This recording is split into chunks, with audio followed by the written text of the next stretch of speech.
श्री कृष्ण का कहना है, अच्छे और बुरे कर्म को पहचानना ना तो किसी संत की बस की बात है, ना तो किसी ज्ञानी की बस की बात है। साधारण इंसान तो इसको जानता ही नहीं है।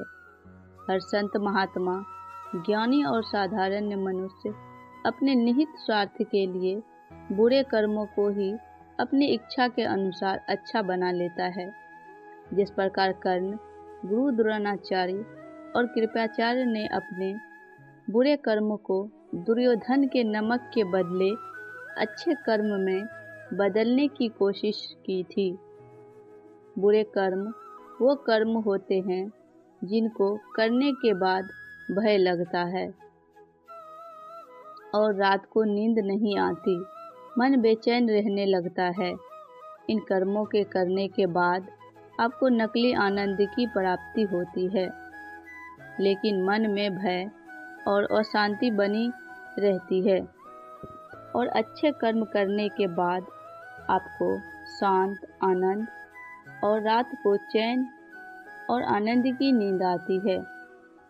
अच्छे और बुरे कर्म का फैसला दो प्रकार से होता है, एक इंसान और दूसरा भगवान। जो फैसला इंसान करता है वो गलत ही होता है और जो फैसला भगवान करता है वो सही होता है।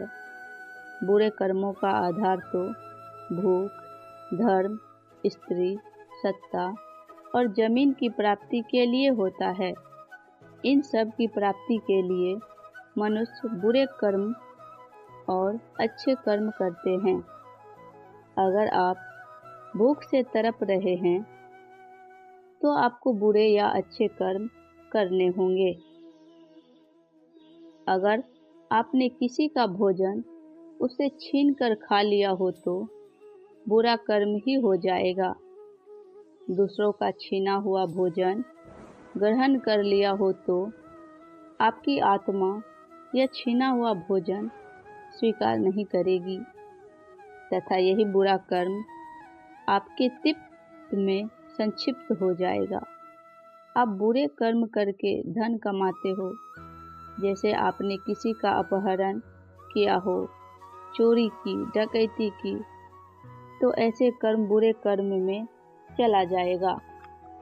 सबसे ज़्यादा बुरे कर्म तो स्त्री को लेकर ही होता है, क्योंकि स्त्री की आत्मा का संबंध तो सीधे कर्म के साथ होता है।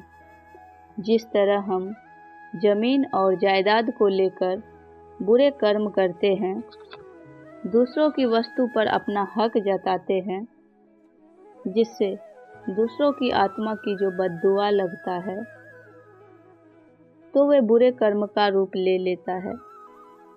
इसी तरह सत्ता की प्राप्ति के लिए हम बुरे कर्म करते हैं तो लाखों लोगों की हत्या कर देते हैं या फिर करवा देते हैं।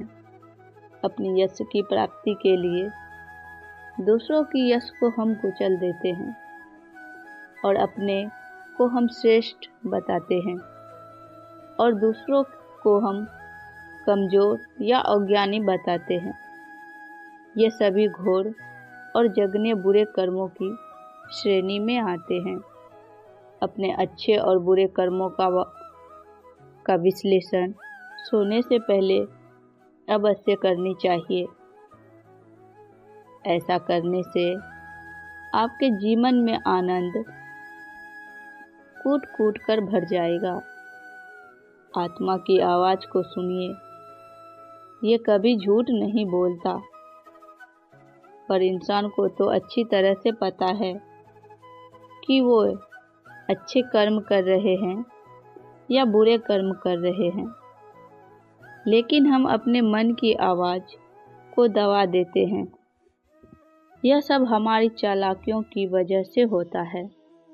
इसलिए काल परिस्थितियों को समय के अनुसार निर्णय ले लीजिए। आपको सब कुछ पता चल जाएगा, अच्छा और बुरा जो भी होगा। सनातन धर्म कर्म, कार्य और सिद्धांत से जुड़ा हुआ है। कर्म का अर्थ है कोई कार्य या क्रिया जिसके आधार पर अन्य प्रतिक्रियाएं या परिणाम निकलती है। मनुष्य अच्छे कर्म का अच्छा प्रभाव और बुरे कर्म का बुरा प्रभाव देते हुए पूर्व जन्मों का एक चक्र बन जाता है, क्योंकि कुछ कर्म ऐसे होते हैं जिसका भुगतान अगले उस जन्म में नहीं होता।